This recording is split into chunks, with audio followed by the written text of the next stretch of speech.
everyone, and welcome back to Let's Play Megaman Xtreme. In the last part, we started off the game and took down Chill Penguin, and now we're going after our old friend, Storm Eagle. He's always been one of my favorite Mavericks for some reason, and I'm not entirely sure why. Maybe it's the personality they gave him in the remake.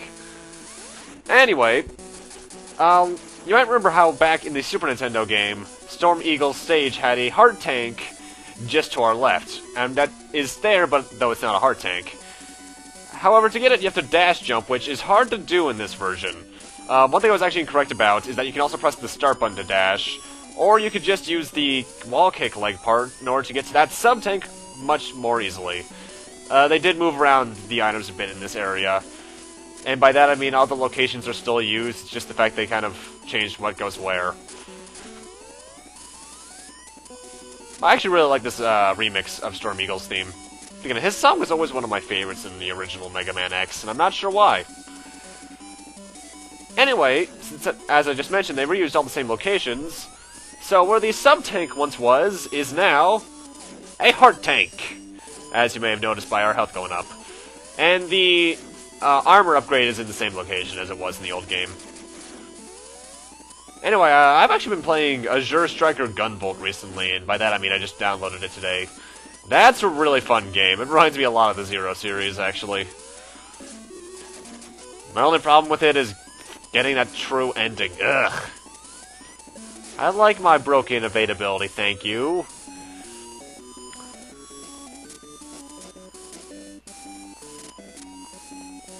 Anyway, right over here is where the helmet piece is, actually. So let's break down that. And we're good. Enter this Capsule X. This head upgrade will give you the ability of the Head Crush, and allow you to crush certain blocks. Don't hold back, crush them all. Wow, you're being aggressive today, Light. So yeah, now like our feet can destroy certain blocks, as can our head. Also, you might notice how, even though we're getting armor pieces, our character model isn't changing, but that's because it doesn't display, our armor doesn't display until later. Oh, no, I should also mention, I just changed my controls around a bit. You don't actually have the start button be dash from the start, you actually need to change the settings really quick. So now, start as dash. Meaning that I have a much easier time doing dash jumps. If only you could do that in the Game Boy Advance version of Mega Man Base. Mind you, that would still make that game really hard, but still, it'd make it somewhat easier. Actually, that'd be really useful in Mega Man 10 as well for Base. Anyway, we're at the boss fight, essentially. And one little difference I want to show off is that in the original Mega Man X, there was some hidden items you can get on this ship, which aren't there in this version. In fact, you follow right through the platform that you were supposed to get them on. And now it's time for Storm Eagle himself. And they skipped the destruction sequence for some reason. Then again, early Game Boy Color, I can forgive it. In fact, actually, this is a Game Boy Color game, technically. But, this is actually one of the few Game Boy Color games that wasn't exclusive to the Game Boy Color. You could still use it on the original Game Boy, if I recall correctly. Anyway, Storm Eagle's pretty much the same way as he was in the original Super Nintendo game. Has this little dive attack here. He can shoot the Storm Tornado out of his gauntlet in order to push you back. He can flap you away with his wings. And he can also regurgitate an egg that splits into 4 birds that chase you. He is still really easy. In fact, I think he's easier in this version because I think that Charge Shot does more damage in this game.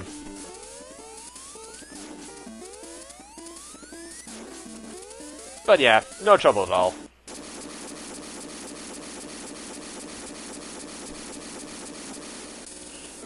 Storm Eagle stage, overall fairly easy, including him himself. It's actually a pretty good starting stage, but I've always gone Chill Penguin first because nostalgia. But for beating him, we got Storm Tornado, pretty much a tornado that aims forward and does a lot of damage. And I'm skipping all autosaves from, oh, not autosaves, save points from now on. And now it's time for our next Maverick, who is Flame Stag from Mega Man X2. I looked it up, all the Mavericks in this game are X1 and 2, so yeah. X2 and 3 are Xtreme 2. And his stage is, like all the others, pretty much verbatim the original. Except for one thing, there's no sub-tank in this level. There was in the original Super Nintendo game. Instead, we got some stuff moved around. Don't go for that life, whatever you do. The only thing that's left in the same place as in this stage is the heart tank. My god, that sound is annoying. And with that, there's only actually one thing left to get in the stage, and that's the body light capsule, which we're actually going to get here momentarily. However, you might remember in the last part, during one of those really long cutscenes, there was a guy named Zane. Zane is actually an optional boss you can fight in this stage. It's very similar to the X-Hunter thing from X2, actually. In fact, I think he's in the exact same place where the X-Hunter room was in X2. Yeah, it was, actually. There we go. Enter this capsule, X. Take this body upgrade. This upgrade will increase your defensive ability, and you'll receive less damage. Protect peace and our future. Fight Megaman for everlasting peace. So now we take, I think, half damage. Anyways, let's go after that optional boss fight against Zane. He's weak against shotgun ice, so get that out. Have to admit, I love this sprite. You must be X. My name is Zane. You have no chance of beating me. He is actually a pretty tough boss. His normal attack is just to do a jump slash, which the sword always counts as a hitbox even when it's behind him, so be careful of that. He has that little spin attack, which is about as effective as the one in Smash Brothers. And I think that's about it, actually. I underestimated you. You got lucky, but next time, your luck won't be able to save you.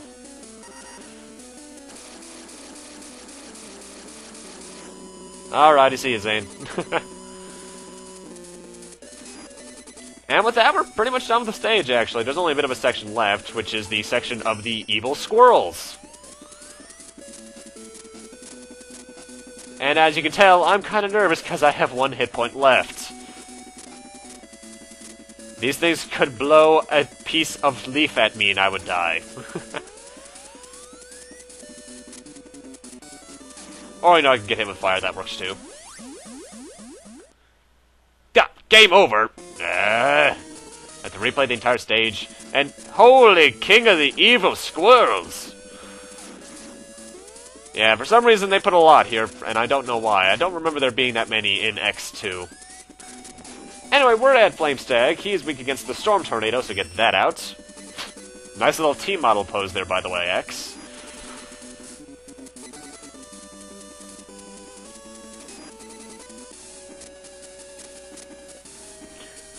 Flame Stag is almost the exact same way that he was in X2. He likes to jump across the walls a la Sigma in X1. He'll fire a fireball normally after getting hit with his weakness. He has this little suplex move, which he'll get to show off in a bit, which requires a bit of a dash charge.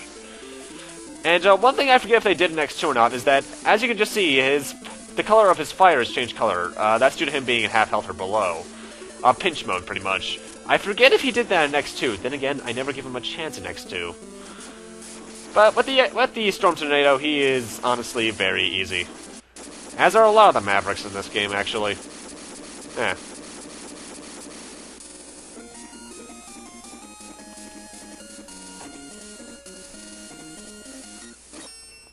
For beating him, we get the Speed Burner, which is a thing of fire which pretty much speeds ahead of us. It's not that useful, honestly. But now it's time for our final Maverick. I'm forgetting your name. Spark Mandrill, there we go. And his stage, yet again, is pretty much the same from the Super Nintendo version, aside from where items are placed. Well, even then. Actually, wait, no, they are actually the exact same, just the method of getting them is different. There's some, well, actually...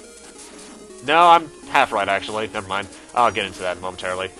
The first item's actually really close to the start. Come down here, and you can get a sub-tank if you have the leg parts, which you should if you're following this as a walkthrough.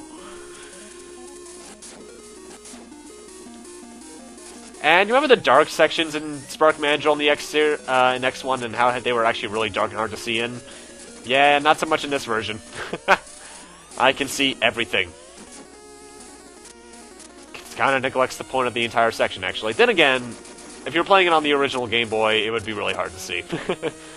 Anyway, coming up on a mini-boss who, if you recall correctly, is weak against the Storm Tornado, so get that out. And unlike the fight back in X1, you're going to get to see his full pattern. He likes to send bubbles all over the place, fire a couple of lasers, and do all sorts of stuff. He wouldn't do the laser attack, at least, in the original Super Nintendo version, at least for me, because I had already taken out Storm Eagle at this point. And because I had, power to this place was cut, so no laser attack for him. In this version, however, you have to... Well, you don't have to. The environment-changing system does not exist, so therefore we have to fight his normal pattern.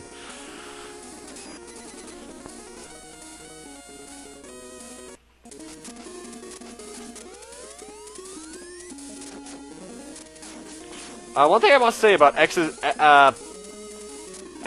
Buster is actually surprisingly strong in this game. Doesn't take many shots to take things out. It's just the fact that everything around you does so much damage. That really makes the game really hard. Hey, the Turtle Bots, how are you? Anyway, we're actually right near the heart tank at this stage. Just climb up this wall, and if you have the leg parts, you can use the little kickback to get onto that wall and get the heart tank.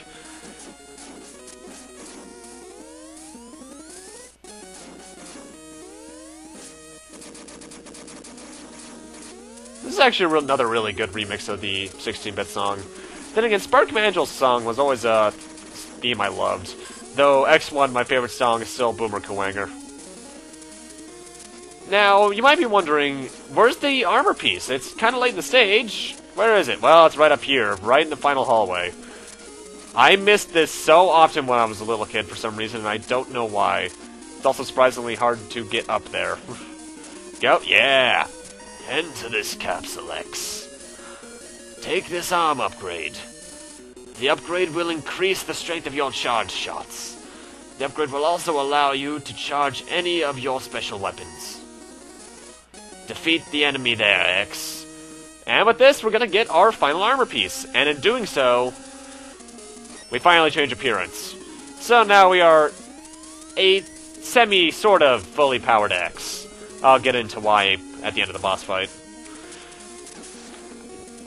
And here we are, actually. Like in the original Mega Man X, Spark Mandrill is weak against the shotgun ice, so get that out. And unlike Mega Man X, however, he is not easy to stun lock. Because if you recall correctly, in the Mega Man X boss fight, you could pretty much keep him standing still if you did it right. In this, however, they gave him enough invincibility frames where he will actually get to move around and attack. He likes to jump around a lot, try and hang on the ceiling like a Mandrill would. Has this little spark punch attack, which will cause the floor to get electrified momentarily. Or at least send 2 little sparks out of his fist. He has this little dash punch that looks like something right out of Smash Brothers. That killed me. The bosses are killing me a lot in this game. Then again, I just don't have much experience with Xtreme 1. Or Xtreme 2 for that matter. And beyond that, though, he is pretty much the same boss fight that he was in the original game. You know, he's harder because you can't stunlock him, but at the same time, he actually moves quite a bit slower. So he's actually easier at the same time. Like, that little spark attack there, that moved like 3 times as fast in the Super Nintendo version, so yeah.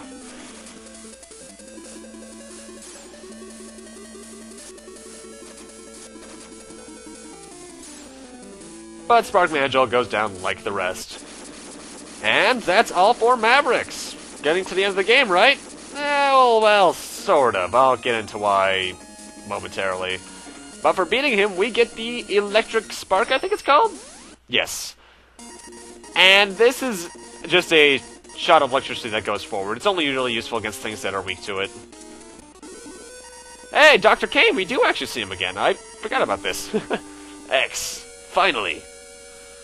We've cleared all the protection. Alright, Dr. Kane. I'm going to the core. Oh, jeez. They're not even being subtle about who the villain is. Anyway, as what I meant earlier is, there are only 4 Mavericks here, as you can plainly tell.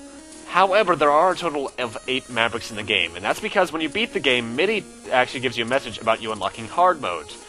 And in Hard Mode, you're given 4 extra Mavericks to fight, and you don't have access to these 4 at all, actually. So what I'm actually going to do in between parts is beat the game. I'll record beating the game, obviously. And boot up a hard mode file so I can show you the 4 new Robot Masters Mavericks so you can at least have the full playthrough. But with that, I'm going to need to end this off here. Thank you guys for watching, and I'll see you guys then.